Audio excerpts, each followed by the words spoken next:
Welcome to the ModGolf Podcast on our YouTube channel. I'm your host, Colin Weston, and I just finished up our audio long-form conversation with my guest, and now we're jumping over here for a video call because they do such great things that I've got to show you. You got to be able to see them, and he's going to be showing us these awesome things today. I know a little suspense. What are these things I'm talking about? And those are custom, high-end, handcrafted leather head covers, not just head covers for your golf clubs. They've expanded into so many different areas. I've known these guys for over 10 years when they launched, and that is Dormy Workshop, Canadian-based company, proudly from the Maritimes, from Nova Scotia, from Halifax, even though now they're expanding all over the world, especially in the US.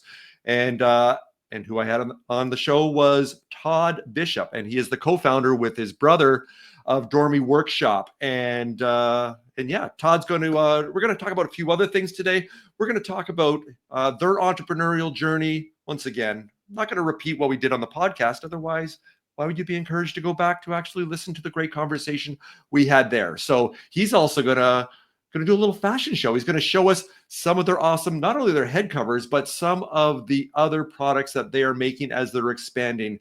So enough with just me talking to you there. Going to bring him on. And there he is. Todd, welcome back to ModGolf.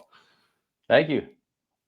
It's been a while. All right. So let's start right at the top here. So people, if they've never heard of Dormy Workshop before, why don't we pretend like this is Shark Tank? Why don't you give us the quick elevator pitch of what you do and why you do it? Yeah, so we're a leather, based golf company specializing in high-end accessories, pretty bougie stuff. Definitely more higher end than most. And we've got some big advantages that I'm going to help explain to a lot of people that look at our gear and kind of scoff at it as if to say it's just way too overpriced or it's too expensive. I don't understand it. And it's, what's happening in the head cover space is very similar to the sneaker space where you have sneaker heads. Now the head covers are, you can see behind me, a lot of offices, girls and guys are, if they get a head cover that they like, they'll put it in their office just as a showpiece, like a trophy. And it's definitely transformed head covers from a throwaway item to something that is a cherished piece of memorabilia or a really cool prize or a special gift that can bring people to tears. It's pretty cool, some of the stories we've heard. Yeah, well, you're going to share a lot of stories with us and show us some of your awesome head covers and some other products here too. So we did not talk about this on the podcast. It's interesting how you've differentiated yourselves. Would you call yourself a luxury brand in that sense? Are you kind of like the McLaren or the Lamborghini of the head cover space? We definitely have that reputation, but what a lot of people don't understand is that we also make the lowest end Lada from 1977 that my grandfather would drive. So, in terms of B2B, we can do a $60 wholesale cover that would, be somewhere around $100 to $120. And, when we first started, it was to break that $100 barrier. It was just outrageous. People would laugh you off the table. And I don't even know if there's a head cover on our website that's under $100, but right. Some of the stuff I'm going to show you is going to make you understand why that is the case and why it's justified. Well, yeah, you're going to run through some of the ones that you've got in front of you there. So let's talk about, before you actually do that, you actually had on the podcast, you're talking about the different qualities of leather, because before you and your brother did not have any experience in this area. You kind of had to learn this as you go. So why don't you talk about the quality of the hand craftsmanship that you have, but even the different qualities of leather, because this is something I'm just learning, kind of leather 101. So why don't you get out that the bunch of swaths there and swatches and run us through, give us a leather 101 tutorial, a masterclass here. I remember when we first got these samples and it was just kind of like a kid in a candy store because all the colors you can see here, they're endless. It's not as extensive as paint, obviously, because paint you can, there's way more to dyeing a full hide. But when it comes to leather, what we learned over the years with the way of embellishment, one of our favorites is embossing, where it's actually a process where it's a heated plate you can see the cow there, Oh and yeah, it yeah, yeah. actually goes, it sinks into the leather. And so this particular leather would have a memory that would last for 20 years or more. Whereas if you use this one, which is what you would see on a nice leather coach, it would, if we use that same process, it would go into the leather and its memory is too short. It would just disappear within probably an hour. And Right. so there's certain applications, and we've said this to people, it's the oldest technical fabric. Conan the Barbarian, he loved it for back in his day. Right up until now, you're still seeing premium basketballs and different shoes and bags. They're always the ones that last the longest, and it's still a natural product, and it's got the best feel, lasts the longest. Some of these ones would have sunproofing and waterproofing to it, where others would you'd want to have it so that it could actually patina over time and mark, and the oils of the wear and tear of every day, it'll patina. And so as it ages, it almost takes a whole different color and form to it. So leather is just like, it's a really fun product to use, smells great, and it lasts the longest. So you're paying for, one of the things we used to say is buy nice or buy twice. Yeah, Right. you can get a synthetic leather for a head cover for $50, but it goes through 4 rainstorms and an Arizona heat storm, and that thing looks like a piece of beef jerky, and it's like you're peeling skin off a sunburned arm. It's like, well, you have to buy another one next year, so there's $100 in 2 years, where you could have spent 120 on ours, and you'd never replace it in 10 years or 20. Yeah. Yeah. There's the value right there. So, okay, let's have a Dormy Workshop fashion show here. Why don't you run us through some of the pieces that you've got there, Todd? Sure. So, this is what you most commonly see with head covers. It would have embroidery, which is the butterfly, and that would have, say, maybe 15,000 stitches in it to make it, Wow. with a couple different colors. There's gold, black, and white, and it would be probably an 8-head machine that would stitch that, and it might take, maybe it's a 20-minute run. So you could make 8 of these, and it's very efficient, very, I'm not going to say cheap, because the machines cost, $100,000. But that's the most common ornamentation that you would see on the market. There's other ways of doing it, but like the stripes are what we call leather applique. So instead of embroidering the stripes, we've added leather to this. So there's an extra cost to that. Right. And, all these things are hand stitched, handmade. There's somebody down there that has threaded the tie to this. And this is your stash bag, so that if you need to protect your watch or keep your keys and wallet in a spot in your golf bag or in your cart, I usually throw like all my stuff in this and then just toss it in the front end of the cart, for whether it's a wrench for my, if I travel a lot, so I always have a wrench in, and I'm usually Right. take my head off when I travel. And so that's your main way of seeing head covers. Now what we've really separated from the pack is, it's called leather applique. And what we've done is it's like a puzzle of leather pieces. And this one actually if you've ever painted, you start from the back. So then the white piece would be the first piece. And then you would put your, the lime green, and then this green, and then this green. So Right. some people think you work from the front out, but you actually work from the bottom up. Oh, And interesting. All right. all that takes time, and it gives you a little 3D effect. It feels really cool in the hand. And then we've also included the embroidery hit of the logo at the top up here. So this is what we call a mixed medium, where we're using more than 2 ways to ornament a cover. And this one was a one we did with TaylorMade for US Open.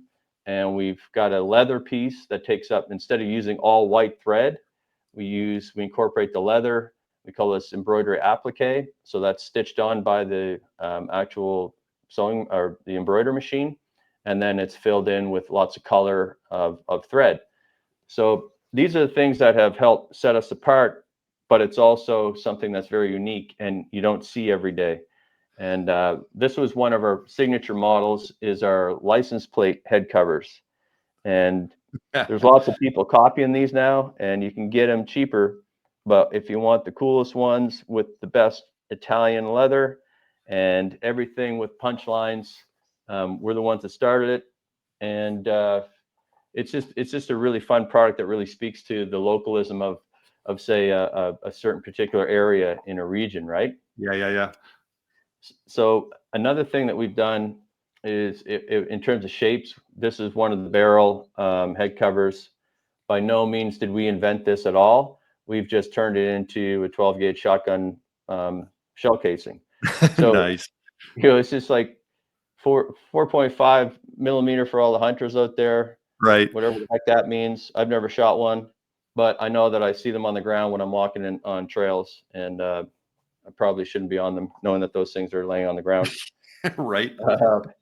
So then, like in terms of product extension, you can't really be a one-trick pony. It's really tough for our sales guys to just have one product, even though that's really maybe the secret sauce is to be really good at one thing. If you do that, you're going to probably get ahead, and then you expand. It's harder to be a Temu of whatever they sell in that place. You're not going to just start like that. You're going to really focus on one thing. So once we figured that out, our customers started to ask for more, and we do shave kits for travel. So these are pretty cool. And this particular course is a Summit Club in Las Vegas. Nice. It's a Discovery Land property. They're really not. I don't know if you've ever been to one, Colin, but they're a heck of a lot of fun. Home of the 5-pound round, because by the time you're done, you've probably eaten and drank enough to go on a diet. Nice. So we've got into doing bag tags for courses. This one here is for the National in Nice. Toronto. There, they've been a very long time partner of ours, and we're really thankful because they've helped kind of mold where we've been with high-end private clubs, and they've allowed us to experiment and try things, and so it's always, we're really fortunate to have some of the partners that we do. Another cool product that we've worked on for a long time, and Don Donatello. Have you ever heard of that guy? He was on the big I have. and he was a good player and probably still is, but I know he caddies on the PGA Tour full time. Yeah. And so we worked with him for a couple of years. This one is actually for Rock Creek in Montana. And this particular yardage book is, we probably did close to 13 prototypes for Double D over a year and some. And he would share these with other caddies. And the feedback that we got was really surprising, because I think a lot of people think that these things should be hard as a rock. You'll see some, they actually put like I don't know what the liner inside is, like it's cardboard or something. It's hard as a rock. Right. And they stick out of it looks like you got a frying pan or a Frisbee sticking out of your pocket. Yeah. And it's like, why? Nobody wants that. And, who would you rather have this in your pocket, or would you rather have a nice, soft, malleable, something that's going to form depending on what your butt cheeks are like? It could bend as much as that. I think I'll take that one, please. Yes. Yeah. So, and then the inside, it's got a place for the pencil holder, an elastic up here, nice and high, a clear spot for when you just want to have a quick reference to look at some notes that you always want to have ready. Another pocket up here, an elastic band for when you're switching out pin placement sheets and stuff like that. So all these little things. This is our tour model yardage book, and like Corey Connors, and there's a number of Canadian PGA Tour guys that are using these things. And and I mean, we do have some more news coming at the PGA show of our portfolio expanding, and I could probably give you a couple of hints. One would involve things that happen to lower your score around the greens. All right. And another one is something that involves dress wear. And All right. Well, why don't you just hold that there? Because I know we're going to see each other at the PGA show. I'll tell you what, because you'll have launched that already in a couple of weeks' time. I'll shoot a couple of short videos, and you can reveal these next things that are going to be part of the Dormy Workshop experience and the journey. That's exciting. sweet. So Yeah, good I stuff. mean, for us, we always want to keep our customers engaged, and the feedback's always been like, what's next? And Jeff and I never want to rest on our laurels, and Alex is coming up with new things all the time. So whether it's making new apparel, which we've only done limited runs in, we definitely want to do some more apparel in the next year and a half to 2 years. But the product extension lines are going to be much more serious than just apparel. Right, right. And that's a matter of timing and progression now that you're 10 years in. And you quite often use the term focus and Mhm. not trying to do everything. Because, of course, with lots of bright, shiny things, and as entrepreneurs, we're attracted to certain things. You had mentioned on the podcast that you had a putting alignment tool. You guys were both had a golf teaching school. So you had all these things going on, and you had to let a couple of things go so you can focus on Dormy. So I'm very interested to learn in the 10 years of the things that you've had to say no to. And maybe why don't we do something a little bit bigger? Why don't you actually provide for our viewers here some entrepreneurial insights here, maybe some cautionary tales, things you've learned, or people that are starting out in entrepreneurship, whether it's in golf or in product or not. Uh, maybe some sage advice that you can provide them as far as your things you've learned along the way in entrepreneurship. Yeah, I mean, now that we're 10 years in, it's hard to think about how hard it was at the beginning and how Yeah. broke we really were. And I think the first tip, definitely, even if you're catching some serious wind in your sail, is to not quit your day job. And the ones that continue to have at least some minimal revenue stream that is guaranteed, whether it's waitering at night, teaching golf in the day, which we did, and then we would go to the workshop at night and work until 2, 3 in the morning, whatever we were doing, could keep us there even later.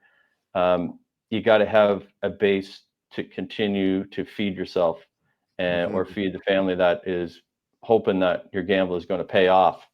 And that was something that there's going to be a tipping point where you understand I can now rely on the business I've created.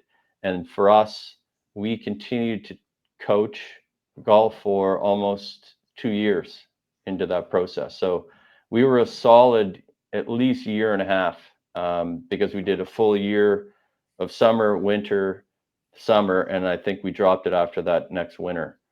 It was right around there. So I think it was 2 years of double dipping, working multiple jobs. I think that's a fantastic tip. And that is not easy because, yeah, you're living two lives. It's almost like you need to clone yourself.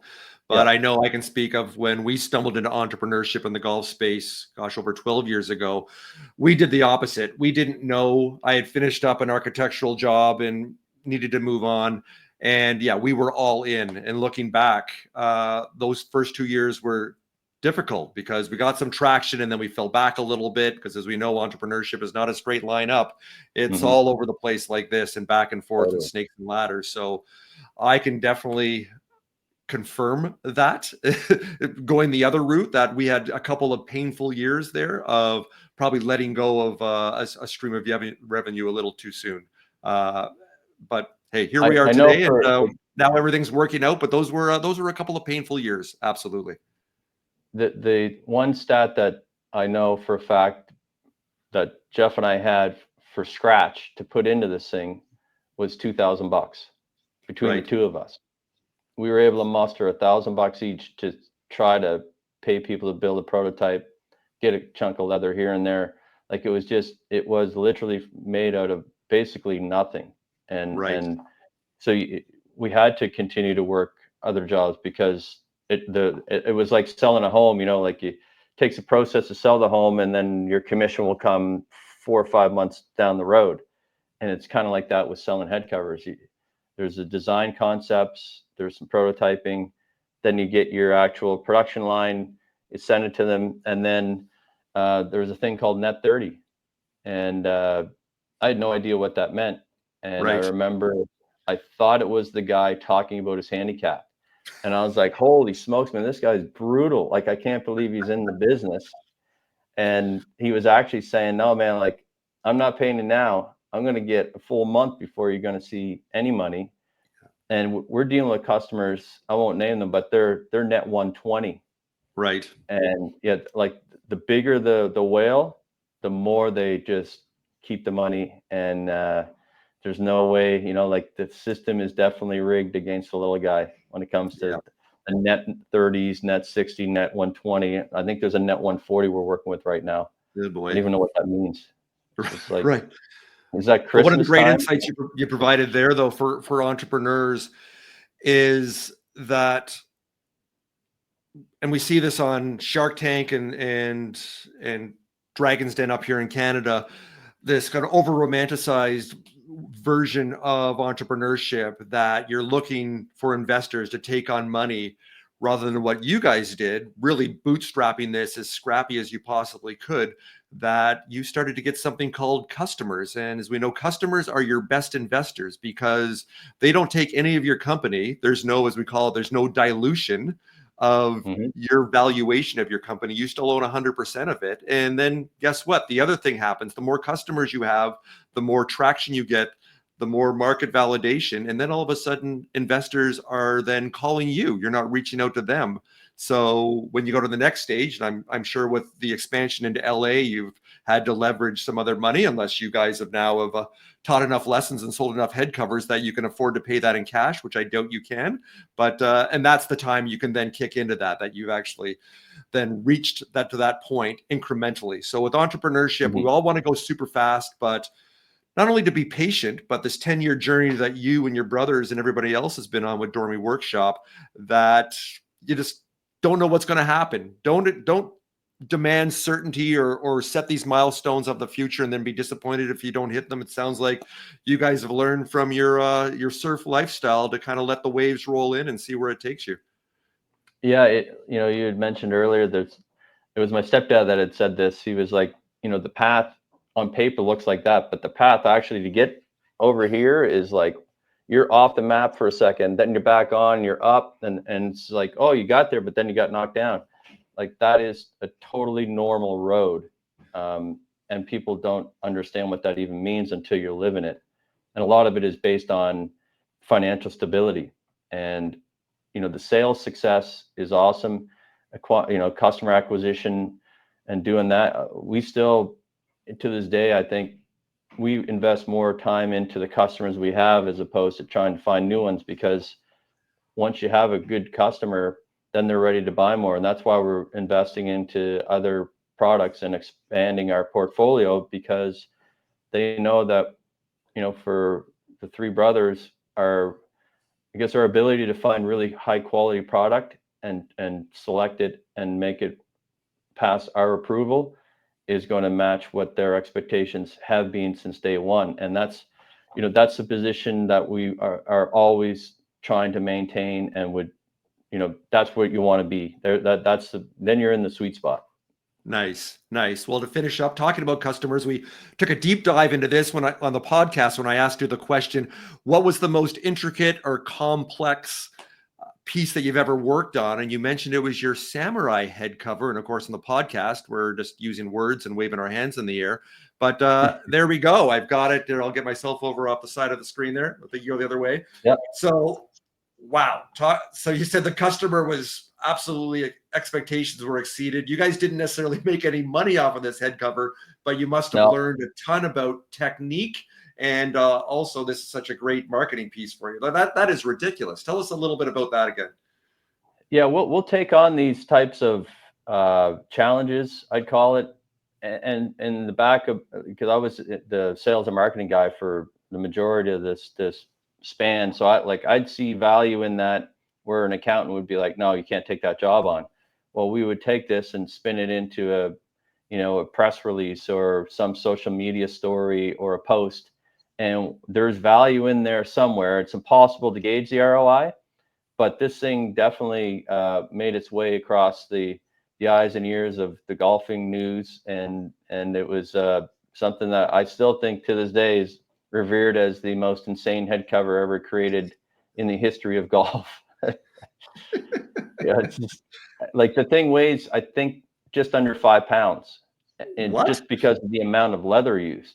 So there's a combination of, the like a gun mold style leather versus other pieces that need to flex. And Sting, who is our longtime genius and artist, he was the one that put this together, and he's also the guy that had created the baseball head covers, where you tear apart a baseball glove and build it into a head cover. And that's become probably one of our staples of introducing that into the golf space. And there's lots of people copying it now, but I still say Sting makes the best one, because he's also an ex-baseball player, so he understands all the different markings of a glove and what's a good piece to have and what to focus on for branding. And yeah, he's a lot of fun to work with when it comes to that.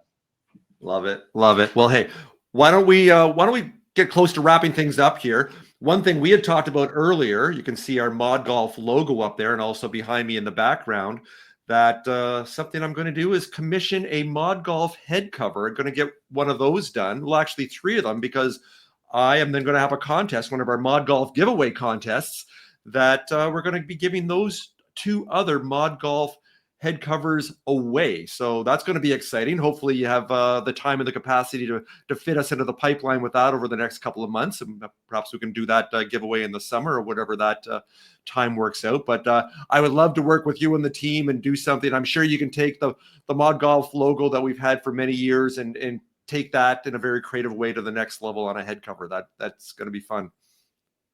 Yeah, I mean, part of the thing for us is to listen to what motivated you to create a logo. Do you want it to be deconstructed? Maybe we're just going to use the letters, or maybe we hyper focus on the microphone and move the ModGolf down, or we're going to leave it just as is. Like, there's lots of ways you can cut this pie into pieces, and that's all part of the custom journey.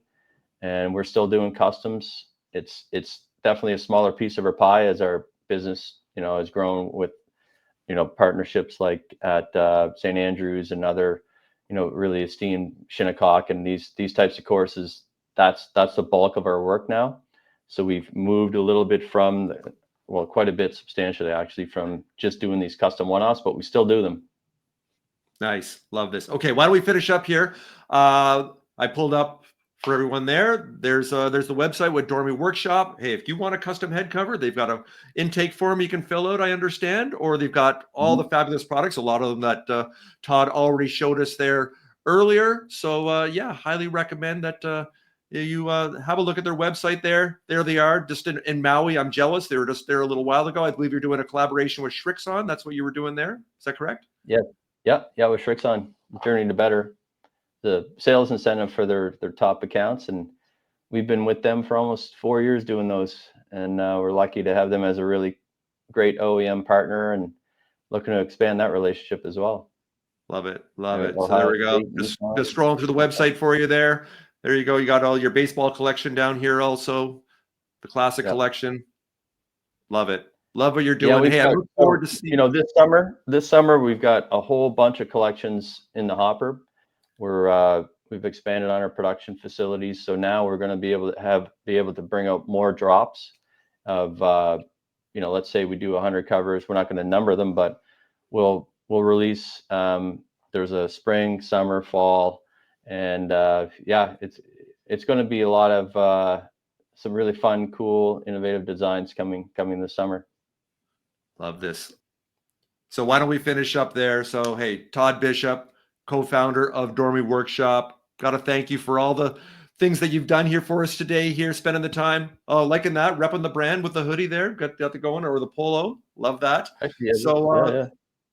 Good stuff. So why don't we reconvene at the PGA show in a couple weeks time? And we're going to, like I said, you're going to have the big reveal there. We'll shoot a little more video and we'll go from there. So once again, down in the in the comments here, I will include the link to Dormy Workshop, and also for our Patreon page, so you can then enter the ModGolf giveaway, where we're going to be giving away whenever that is, a couple months time. We've got to design it first, but looking forward to that too. That's going to be exciting. So, hey, Todd, thanks again for joining me on ModGolf today. Yeah, thank you, Colin. It was great. Look forward to seeing you.